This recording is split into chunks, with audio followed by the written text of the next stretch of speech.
Salut à tous. Bon, du coup, on se retrouve comme convenu dans mon garage. Voilà, donc la voiture, elle est montée sur chandelle. Tac, c'est pas très haut, mais bon, comme je suis vraiment tout bas de plafond, donc je peux pas installer de pont ni rien. Voilà, donc une chandelle là aussi, avec une sangle, hein, même s'il y a une cale derrière, le frein à main, je préfère quand même sangler la roue directement sur la rampe. C'est voilà, on lésine pas avec la sécurité, on ne sait jamais. En plus la voiture a rabaissé, si elle descend pendant que je suis en dessous, je me retrouve écrasé. Donc autant dire que je préfère éviter. Voilà, voilà. Donc, bon, en même temps, je vous profite pour vous présenter un petit peu donc les locaux. Hein, c'est pas très grand, effectivement. Bon, il y a quand même de quoi passer là, même s'il n'y a pas beaucoup de place, c'est vrai. Et surtout, j'ai dépoussiéré en fait tout le dessous, la soufflette, hein, pour enlever les poussières. Ouais, j'ai deux chiens aussi, donc ben voilà. Enfin, je raconte ma vie. Bref, mais bon, les poils de chien, pour ceux qui ont des chiens, ils savent ce que c'est. C'est franchement la misère. Donc, il vaut mieux passer un gros coup de soufflette avant de rentrer la voiture, histoire d'avoir un environnement un petit peu plus propre. Voilà. Après, bon, mais si on doit faire le tour, hein, j'ai pas mal d'effectivement de bazar. Hein. Je vais ranger un petit peu tout ça avant de commencer, parce que j'aurai besoin de beaucoup de place. Voilà, le garage est pas très large, par contre j'ai l'avantage qu'il soit plutôt long. Donc voilà, ça c'est mon support moteur avec les premières pièces qui sont arrivées. J'ai la chèvre qui est pliée ici en dessous. Hein. Pour l'instant, elle va rester comme ça tant que j'en ai pas besoin. Ça va pas tarder à venir. Hein. Voilà, j'ai une petite presse aussi si besoin. Voilà, tant que j'y suis, je peux donc vous présenter les premières pièces qui sont arrivées. Alors, tac, tac, ça a déjà été déballé. Hein. Je vous épargne les bruits d'emballage. Hop. Donc, pour ceux qui un jour auraient l'idée de commander des passages de roues de la marque Prasco, sincèrement, ils sont dégueulasses. C'est immonde. En plus, bon, mais moi, il arrivait cassé. Hein. Comme ça, au moins, c'est réglé. Mais surtout que c'est immonde. La qualité dégueulasse. C'est horrible. Voilà. Donc, ça vaut 10 balles. Sincèrement, ne mettez même pas 10 balles là-dedans. Faut mieux mettre à la limite 30 balles. Et puis avoir quelque chose qui ressemble à l'origine. Parce que là, on voit que la qualité, enfin, bon, bref. Voilà. Autant dire que c'est dégueulasse.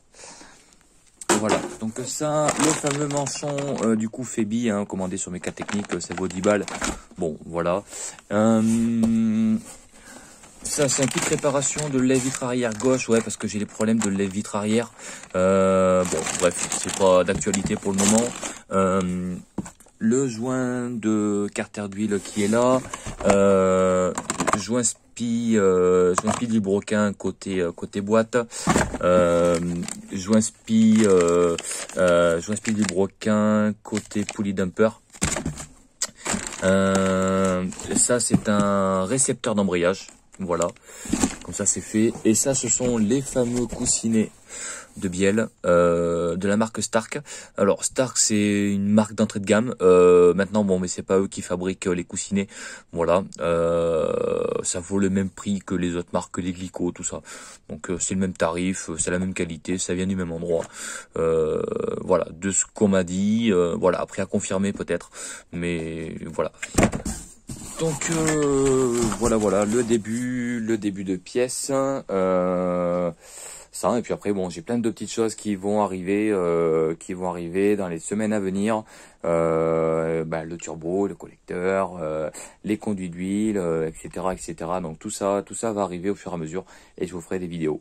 Voilà, mais moi je vais commencer à taffer. Hein, donc on va commencer par enlever déjà le pare-choc, les phares, la traverse devant. Pour ceux qui ne connaissent pas BMW, en fait tout s'enlève.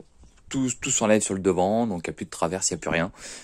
Normalement, la E39 est faite comme la E36, en tout cas je l'espère. Voilà, j'ai pas regardé de vidéos de démontage de E39, tout ça, ça reste du BMW. En général, c'est plutôt simple dans ces années-là, il n'y a pas de complications, il n'y a rien. Donc voilà, ça devrait le faire, vite se démonter et surtout avoir un gros boulevard devant, ce qui permet en fait uniquement de, quand on sort le moteur, de le tirer en fait, de le tirer comme comme ça vers l'avant sans devoir le lever à 3 mètres de haut pour le sortir du compartiment moteur, étant donné que normalement la traverse devant, derrière le pare-choc, tout est censé en fait s'enlever, si c'est comme les E36. Bon, du coup, me voilà de retour quelques heures plus tard. Voilà, donc on voit bien que le pare-choc a été enlevé, les phares, radiateur de clim, donc ce qu'on appelle le condenseur, radiateur d'eau, ainsi que la traverse. Voilà, donc c'est vraiment pas la partie la plus compliquée à faire, c'est un petit peu long. Il y a certains vis effectivement qui peuvent être cachés au niveau du pare-choc. Voilà, faut bien regarder sous le pare-choc, enfin du moins sous la partie haute, au-dessus des petites grilles de calandre. C'est plein de petits clips. Voilà, donc faut bien regarder. Voilà, jusque là rien de bien compliqué. Là, pour ce qui est sûr, c'est qu'effectivement, on y voit beaucoup plus clair hein, maintenant que tout a été enlevé. Nous avons ici donc le compresseur de climatisation hein, qui lui va effectivement dégager. Il est encore bon puisque la clim fonctionnait dedans. Voilà, j'avais bien évidemment recyclé le gaz de clim avant démontage, mais effectivement il y en reste un petit peu dedans. Voilà, c'est pas bien, c'est pas écologique, mais pourtant j'avais fait un recyclage et je pensais vraiment l'avoir vidé complètement. Voilà, donc ben là maintenant je vais m'attaquer au démontage du compresseur de climatisation pour faire sauter du coup la courroie d'accessoires qui est là pour le compresseur de clim. Si possible, je vais voir aussi si je peux virer justement cette poulie qui est là, mais il me semble qu'elle est solidaire avec celle qui est derrière, mais pas sûr, mais bon, je regarderai ça tranquillement dès que je peux. Et puis après hein, tout ce qui est périphérique, donc la boîte à air elle va dégager, faut que j'enlève effectivement la partie échappement derrière. Bon, uniquement je vais laisser les collecteurs sur le moteur et si je peux, et je vais enlever uniquement donc la partie intermédiaire, tout ça.